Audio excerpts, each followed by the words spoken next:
sebagai pusat kajian, pengembangan dan transformasi ekonomi bisnis.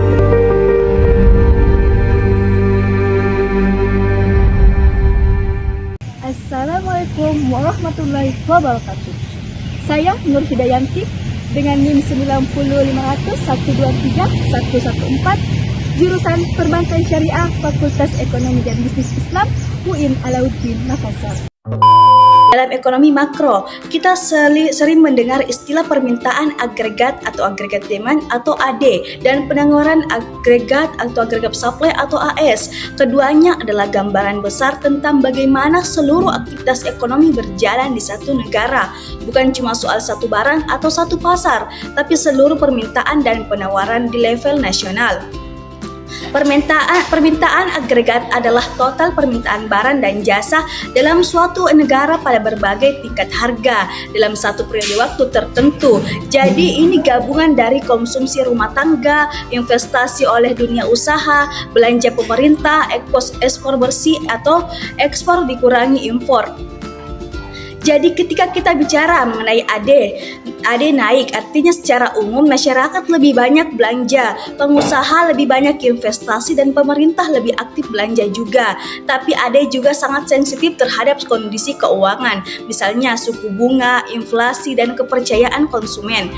Kalau bunga naik, biasanya permintaan agregat bisa turun karena orang dan pengusaha jadi nahan belanja dan investasi. Sedangkan penawaran agregat menggambarkan total output atau produksi barang dan jasa yang bersedia dan bisa diproduksi oleh produsen dalam suatu negara pada tingkat harga tertentu. Jadi AS ini sangat tergantung sama biaya produksi atau termasuk upah dan harga bahan baku. Yang kedua, ketersediaan teknologi dan jumlah tenaga kerja dan produktivitasnya. Faktor-faktor kebijakan seperti pajak dan subsidi dan jangka pendek penawaran agregat bisa naik atau turun karena harga input berubah atau karena dorongan pemerintah. Tapi dalam jangka panjang penawaran agregat hanya bisa naik kalau ada peningkatan kapasitas ekonomi, misalnya lewat pendidikan, infrastruktur, dan inovasi teknologi. Nah, yang menarik adalah saat permintaan agregat dan penawaran agregat saling bertemu. Titik temu mereka itu disebut keseimbangan makroekonomi. Di titik itu harga umum stabil dan output nasional optimal. Tapi kalau salah satu berubah dramatis, misalnya permintaan naik pesat tapi penawaran gak sanggup ngikutin, itu bisa bikin inflasi. Sebaliknya kalau permintaan turun dramatis tapi penawaran tetap tinggi, bisa timbul pengangguran dan penurunan produksi. Contohnya bisa kita lihat waktu pandemi COVID-19, permintaan agregat turun karena masyarakat tidak belanja sebanyak dulu, usaha nahan produksi dan ekspor turun. Di sisi lain, penawaran agregat juga terganggu karena rantai pasok putus, pekerja tidak bisa kerja dan banyak bisnis berhenti.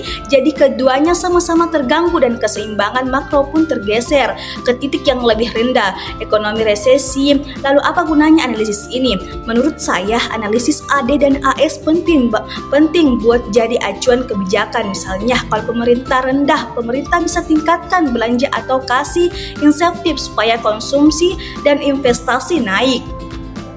Kalau inflasi tinggi karena permintaan terlalu kuat, bank sentral bisa atur kebijakan moneter buat menggerem permintaan secara perlahan. Tapi yang paling penting menurut saya adalah bagaimana dua hal itu harus dijaga secara keseimbangan, secara sehat. Jangan sampai permintaan naik karena utang atau konsumsi berlebihan, tapi penawaran justru tertinggal, atau sebaliknya, penawaran didorong besar-besaran tapi daya beli masyarakat malah lemah karena pada akhirnya ekonomi yang sehat itu ketika produksi dan konsumsi tumbuh bareng-bareng dan saling menguatkan.